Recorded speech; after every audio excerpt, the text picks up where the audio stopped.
Hi, it's me again with Corel Draw Tips and Tricks, and this won't help too many of my laser friends, but I was just playing around with the blend tool tonight, doing kind of like what I would call a 3D looking blend. So I just took an ellipse and broke a gap into it. We're going to do a simple one first. Just take a circle, Control D and make a duplicate of the circle, and then fill one of them in with your red or yellow and red, and then select them both and take away the outline. And then go up to your effects in your blend, and the blend is $9.99 as far as you can go, and hit apply. And then go to new path and set it on your path, and then blend along full path and hit apply.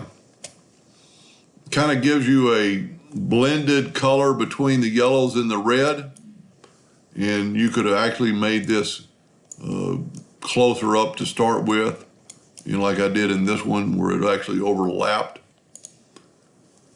So we could actually do that. Take the shape tool and just put it a little closer, maybe take out that node. Well, I messed up the circle doing that away.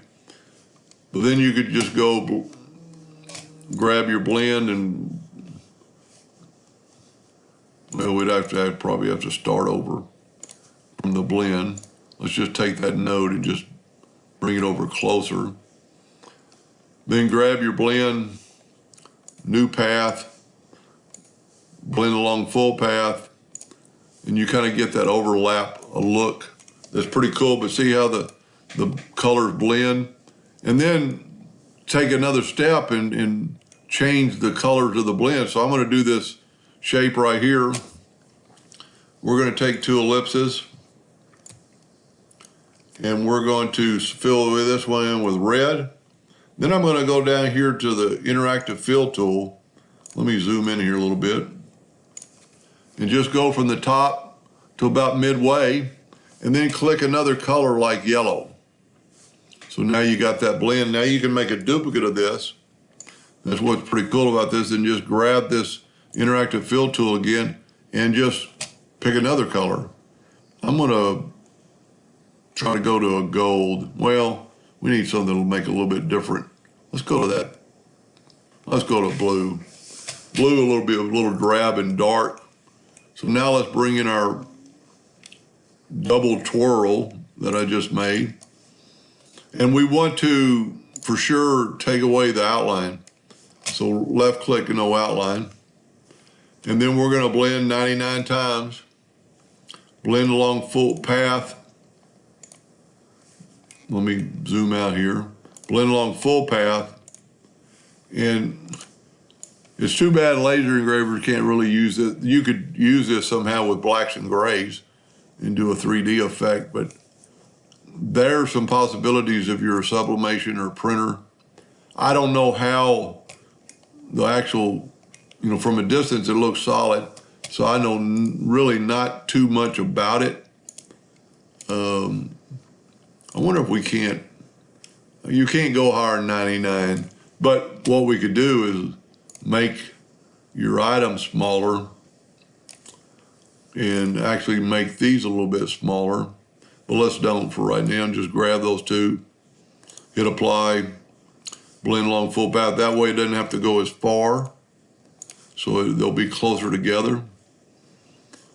And then blend along full path. Of course, that's way too thick. Let's back up here. Let's make this, wow, I'm drawing huge. Let's make them 5 inches by 5 inches. Once I get off the page, I keep drawing bigger and bigger, and you don't realize how big you are. Then just grab those two, apply, go down here to new path, put it on the path, and then blend along full path. I mean, that's pretty cool.